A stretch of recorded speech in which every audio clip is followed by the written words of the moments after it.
No matter what anybody has told you, no one is created equal. And the sooner you recognize that, the sooner you will find happiness.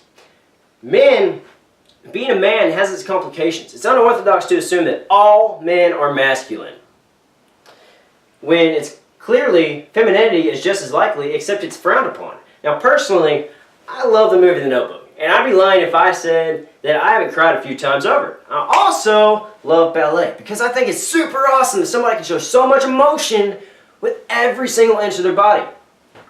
Now, does that make me sensitive and emotional? Absolutely.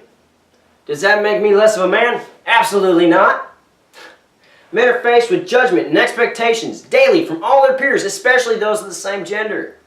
I believe feminine men face three primary conflicts of this: conforming, self-worth, and acceptance. As a society, if we don't resemble our peers' opinions, then there's a good chance that we can feel lost. If it were up to society, and society would say you can only be a male with feminine traits until the majority of your traits are feminine, then you must be considered a female. Right? Crazy. As you can see on this chart, society's ideal male is mainly masculine. As the chart goes down, society's ideal female is mainly feminine. What's up with that? They put this barrier, this invisible barrier in here, says you cannot get this far without becoming somebody else, a part of another group. But that's not the case. This barrier doesn't exist. Actually, you can go as far as you want down there. You can keep on going as far as this chart wants to take you. It's beautiful. It's a beautiful thing. Now, men are known to be this take care of business and show no emotion kind of guy. Since 2003, Marvel and DC Productions have been remaking comics into movies. Just so happens that the majority of their characters or superheroes are mainly masculine. The Avengers, the new movie that came out, Black Widow's boyfriend, he just happens to be the most masculine character of the group. He's the Hulk. When he could have very easily been, hey honey, let me rub your feet, kind of guy. After she gets home from a busy day of work, from saving the world. But no, they had to go make a mean and green. And middle-aged men who suffer from low testosterone, they're confronted with ploys from the media, like Men's Fitness, to get back in shape. And, this is what girls really like, as it points to a picture on their main cover of a half-naked man. No. Society may not physically force these feminine men into this awkward position of puffing your chest, but what if they refuse to puff their chest? These types of men, they like to play safe. They don't like to not conform because it can make them feel uncomfortable.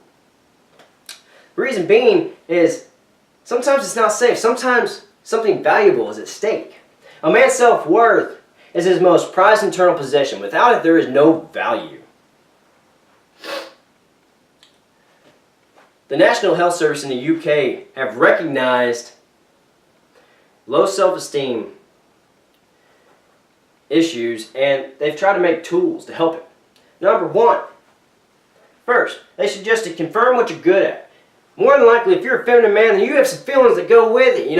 Write them down, make it into a song or a poem. Heck, that's what I do, and I really enjoy it.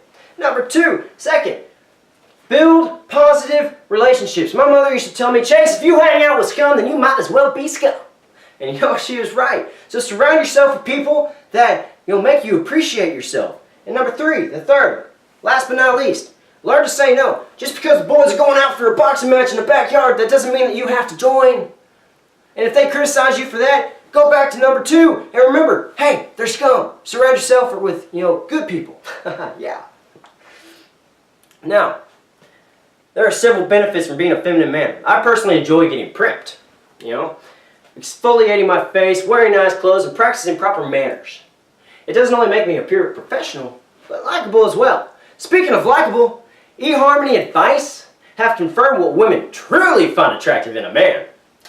They like the ability to listen, a great smile, and kindness, none of which have to do with masculinity. Remember, being a man is not about how tough you can be, it's about how comfortable you can be with yourself. However, in order to be confident with yourself, you must first accept who you are. And accepting who you are can be difficult because, as you may know, everyone is their own worst critic.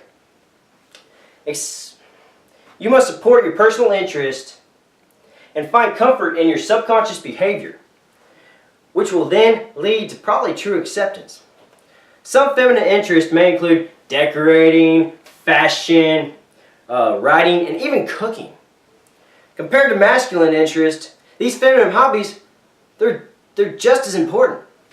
For example, fashion. Everyone wants to look good.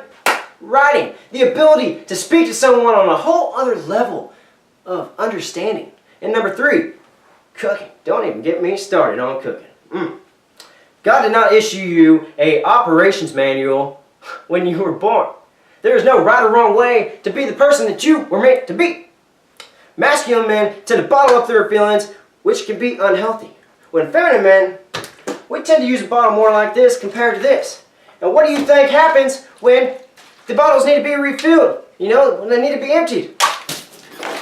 It goes everywhere! Now what do you think would happen if the same thing happened to this? It wouldn't be handled as well now, would it? Being able to accept yourself is incredibly easy. But because you know you better than anyone else. I'm not sure who decided that all men must have masculine traits, but I'm pretty sure that they didn't do their research very well. It's ignorant to say that men are one way and women are another. If society says that you are abnormal due to your identity, then personally, I would take that as a compliment.